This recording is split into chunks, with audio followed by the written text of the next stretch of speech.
Praise the Lord, जय मसीह की। आइए आज की सुंदर सुबह में हम प्रभु के पवित्र वचन की ओर अपने मन को लगाएं। मेरे साथ भजन संहिता उसका 94 अध्याय 94 और वचन 22 निकालिएगा। यहाँ इस प्रकार से लिखा है, परंतु यहोवा मेरा गढ़ और मेरा परमेश्वर मेरी शरण की चट्टान ठहरा है। Praise the Lord, hallelujah.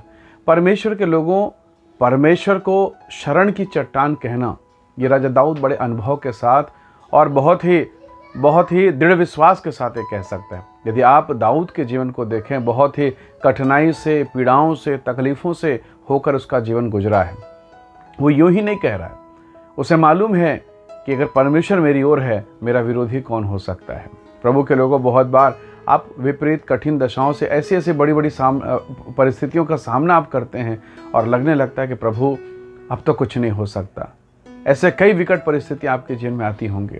परमेश्वर के लोगों, दाऊद के सामने एक विकट परिस्थिति आई। न केवल दाऊद पर पूरे इज़राइल देश पर महाबली गोलियात ने 40 दिन तक इज़राइलियों को ललकारा, पर कोई खड़ा नहीं हुआ। और तब ऐसे समय में परमेश्वर का दास, ये प्रभु का सेवक, छोटा सा बालक, राजा दाऊद, जो भी राजा भी नहीं बना था, केवल अभिषेक हुआ था, ये चिकने पत्थरों को, छोटे छोटे पत्थर के टुकड़ों को लेता है और गोफन में लेकर उस महाबली गोलियात के सामने खड़ा हो जाता है।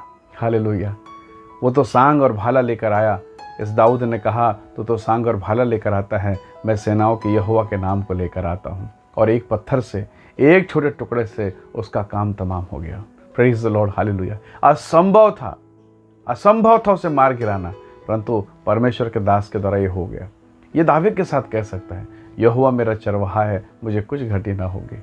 परमेश्वर के लोगों, जब दाऊद कहता है कि मेरा परमेश्वर मेरे शरण की चट्टान है, उसे मालूम है प्रभु क्या कर सकता है। और उसे मालूम था, इसीलिए वो भरोसे के साथ उस खतरे में उतर गया। उसे मालूम है उसका परमेश्वर उसे विजयी जरूर करेगा। हालेलुया। बहुत बार जब हमारे जीवन में निराशा और हताशाएं आती है, हम विचलित हो जाते हैं। हमें दाऊद के समान साहसी होकर हमें परमेश्वर की महिमा के लिए खड़े होना चाहिए। हम प्रभु के लोग हैं, हम परमेश्वर के जन हैं। परमेश्वर के लोगों, यदि कोई व्यक्ति किसी नदी में बहता हुआ चला जाए या किसी बांध में बहने लग जाए, किसी ऐसे तेज़ धार वाले पानी में बहता चला जाए और कहीं उसका पाँव अगर किसी चट्टान पर, बड़े पत्थर पर अगर टकरा जाए, उसे ऐसा लगेगा अब मानो मैं बच जाऊंगा, अब मैं सुरक्षित हो गया हूँ। आपने कई बार कुएं में अक्सर आप लोगों ने देखा हुआ, कुएं पर या कई बार घरों के पीछे दीवार जहाँ सीमेंट नहीं डाला जाता या सीमेंट से प्लास्टर नहीं हुआ, ऐसे गेप वाले जगह पे आपने देखा होगा, कभी कहीं पीपल का पेड़, कहीं बरगद का पेड़, कई ऐसे पेड़ हैं जो उस दरार में, उस चट्टान के दरार में पनप जाते हैं, उग जाते हैं। और मज़ेदार बात यह है, ये उगते कैसे हैं, ये सोचना बड़ा विषय है। दूसरा, इतने मजबूती के साथ वो रहते हैं, सुरक्षित रहते हैं। और उस ऐसे जगह में जहाँ पर उस बीज का पहुँचना मुश्किल था, जब वो पहुँचकर वहाँ उगने लगता है तो शत्रु उसे खोद नहीं सकता, शत्रु उसे नुकसान नहीं कर सकता। क्यों? क्योंकि वो चट्टानों से घिरे हुए स्थान पर है। उसकी जड़ें चट्टान पर, मिट्टी में अगर रहे, आप उसे खींच के उखाड़ डालेंगे। पर अगर चट्टान पर उस पेड़ ने अगर जड़ बना ली, सोचिए, पत्थरों का पूरा आपने कुआं बनाया और उस पत्थर में अपने उस बड़े बड़े पत्थरों को लगा के कुआं बना, और उस पत्थर में अगर किसी पेड़ ने जड़ बांध लिया, उसे खींचना बहुत मुश्किल होगा, उसे उखाड़ना बहुत मुश्किल होता है। परमेश्वर के लोगों, दाऊद कहता है, मेरी जड़ें मेरे प्रभु यहोवा पर है। गोलियात, तू कौन है जो मुझे खींच कर निकाल लेगा? मेरा प्रभु मेरे साथ रहता है। Praise the lord. Shadrach, Meshach, Abednego, इन 3 जवानों का भरोसा उस चट्टान यहोवा पर था। कौन जानता था ये लड़के आग के भट्ठी में डाले जाएंगे और बच के निकलेंगे? जितने डालने वाले थे और जितना तमाशा देखने वाले थे, सब हंस रहे थे, सब ठट्ठा उड़ा रहे थे, सब मजाक कर रहे थे, ये नहीं बचेगा, इसमें कोई उम्मीद नहीं है, इसके जीवन से कोई आशा नहीं की जा सकती।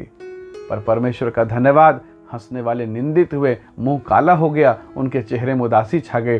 जब 3 नहीं, उस भट्टे के अंदर 4 व्यक्ति दिखाई दिए, और ये 3 न तो बाल जला, न मोजे में जलने की गंध आई, सुरक्षित निकाल दिए गए। और अब राजा उनके सामने घुटनों के बल टिका हुआ है।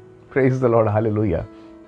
इन्हें भरोसा है, हमारा यहोवा परमेश्वर चट्टान है, हमारा प्रभु महान है, और इसीलिए हो सकता है। परमेश्वर के लोगों, आपके जिन में कई उतार चढ़ाव आते हैं, और ऐसे दशा में परमेश्वर को शरण स्थान मानना सर्वोत्तम बात है। नूह के जीवन को जरा देखिएगा। नूह के दिनों में भयंकर जल प्रलय हुआ, महाप्रलय, सब कुछ खत्म हो गया, पर आपको मालूम है एक चीज़ खत्म नहीं हुआ। उन दिनों में बड़े विद्वान लोग थे, अच्छा अच्छा घर उनके पास था, मजबूत ठिकाने उनके पास थे, उनके पास बहुत अच्छा ज्ञान था। लेकिन नूह, उसके 3 बेटे 3 बहुएं, उनके पास कोई ऐसी टेक्नोलॉजी नहीं थी। जैसा प्रभु ने बताया, याद रखिए, जैसा प्रभु ने कहा वैसा वो नाव बनाते चले गए। उस महाप्रलय में सब कुछ खत्म हो गया, पर वो भक्ति के द्वारा बनाया गया नाव, वो जहाज खत्म नहीं हुआ, वो टिका रहा, बना रहा, और वो जीवनदायी के स्थान बन गया। Praise the Lord. प्रभु के लोगों, कभी कभी आपको लोगों की ज़ुबान बहुत अच्छी लगेंगी, पर वो टिकाऊ नहीं है। परंतु परमेश्वर का वचन, परमेश्वर का बनाया मार्ग, परमेश्वर का बनाया जहाज ही उस महाप्रलय से बच सकता है। आइए हम अपने जीवन को प्रभु के हाथों में सौंपें, क्योंकि परमेश्वर ने एक ऐसा स्थान बनाया, एक ऐसा जहाज। पुराने नियम में आपको नूह का जहाज दिखाई दे रहा है, एक ऐसा जहाज जिसमें नूह अपने परिवार के साथ बचा।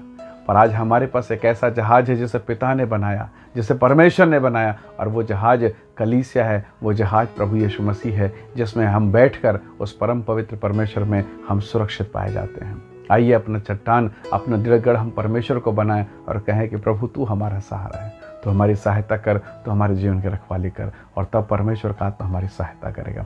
आइए आज के सुबह के लिए प्रभु का धन्यवाद करें, परमेश्वर की महिमा करें। प्रेमी अनुग्रहकारी ईश्वर के पिता, मैं प्रत्येक भाई बहनों को जो इस वीडियो संदेश को देखते सुनते हैं, प्रत्येक को तेरे हाथों में सौंपता हूँ प्रभु, कि आप इन्हें आशीष दें, इन पर दया करें, अपने अनुग्रह से परिपूर्ण करें प्रभु, और आपकी सामर्थ्य, आपका आशीष, आपका भरोसा इनमें से प्रत्येक के जीवन पर होने पाए। पिता धन्यवाद, आपने प्रार्थना को सुना, प्रभु यीशु के सामर्थ्य नाम से मांगते हैं, आमीन आमीन। प्रभु आप सबको बहुत ऐसे आशीष दे। बहुत धन्यवाद इस वीडियो और संदेश को देखने और सुनने के लिए। दूसरों को शेयर करें, आशीष का हिस्सा बने। जय मसीह की। Praise the Lord.